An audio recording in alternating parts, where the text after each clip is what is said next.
মহান চাণক্যই তেওঁৰ নীতিসমূহত মানুহৰ কিদৰে সুখ শান্তি আৰু সফলতা কেনেকৈ আহিব সেই বিষয়ে তেওঁ কৈছে। আজি তেওঁৰ এই নীতিসমূহৰ পৰা মই ক'ম, কোন এই 4 প্ৰকাৰৰ মানুহ যিয়ে কেতিয়াও ধনী হ'ব নোৱাৰে। টকা প্ৰত্যেকজন মানুহৰ গুৰুত্বপূৰ্ণ ভূমিকা পালন কৰে। দৰিদ্ৰতাক আচাৰ্য চাণক্যই এক অভিশাপ হিচাপে মানি তেওঁ কৈছে যে টকা মানুহৰ জীৱনৰ গুৰুত্বপূৰ্ণ বিষয়, সেইবাবে প্ৰত্যেকেই টকা উপাৰ্জন কৰাৰ চেষ্টা কৰিব লাগে।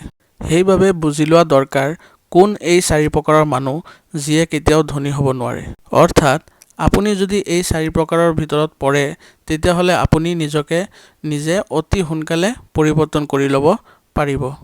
আহক আমি চাওঁ কোন এই 4 প্ৰকাৰৰ মানুহ যিয়ে ধনী হ'ব নোৱাৰে। তাৰ আগত এটা অনুৰোধ জনাইছোঁ যে যদি ভিডিঅ'টো আপোনালোকে ভাল পায় তেতিয়াহ'লে ভিডিঅ'টোত অৱশ্যই এটা লাইক কৰিব আৰু চেনেলটো ছাবস্ক্ৰাইব কৰি ল'ব। নাম্বাৰ 1, লোভী ব্যক্তি। লোভী ব্যক্তিসকলে অন্যক ঠগাই হ'লেও টকা উপাৰ্জন কৰিব বিচাৰে। আচাৰ্য চাণক্যই কৈছে যে অসৎ উপায়েৰে টকা বা লোকক ঠগুৱাই টকা উপাৰ্জন কৰা টকা বেছি দিন নাথাকে। কিছু বছৰ পিছত এই টকা নষ্ট হৈ যায়। নাম্বাৰ 2, কাম বাসনাত অন্ধ ব্যক্তি। কাম বাসনাই মানুহক অন্ধ কৰি তোলে। কাম বাসনাত ইমানেই অন্ধ হৈ যায় যে তেওঁলোকে ভাল আৰু বেয়া পাৰ্থক্য বুজি নাপায়। আচাৰ্য চাণক্যই কৈছে যে কাম বাসনাৰ দৰে কোনো ৰোগ এই পৃথিৱীত নাই। কাম বাসনাত আসক্ত ব্যক্তি কেতিয়াও পইচা ধৰি ৰাখিব নোৱাৰে বা বেছি টকা উপাৰ্জন কৰিব নোৱাৰে, কাৰণ তেওঁলোকৰ এটাই উদ্দেশ্য, সেইটো হৈছে কাম। নাম্বাৰ 3, নিচা আসক্ত ব্যক্তি।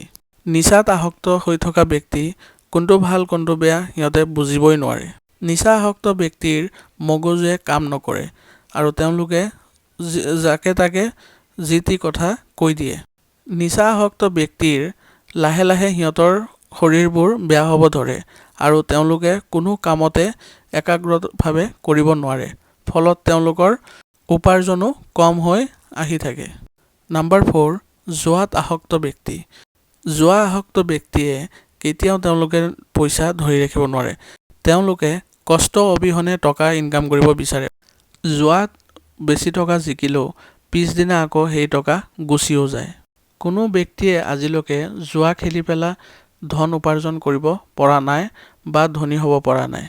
সেইবাবে কোনোবাই যদি এই 4 প্ৰকাৰৰ ব্যক্তিৰ মাজত থাকে তেতিয়াহ'লে নিজকে নিজে অতি সোনকালে পৰিৱৰ্তন কৰি এইবোৰৰ পৰা বাহিৰ হ'ব যত্ন কৰিব লাগে, নহ'লে কেতিয়াও ধনী হ'ব নোৱাৰে।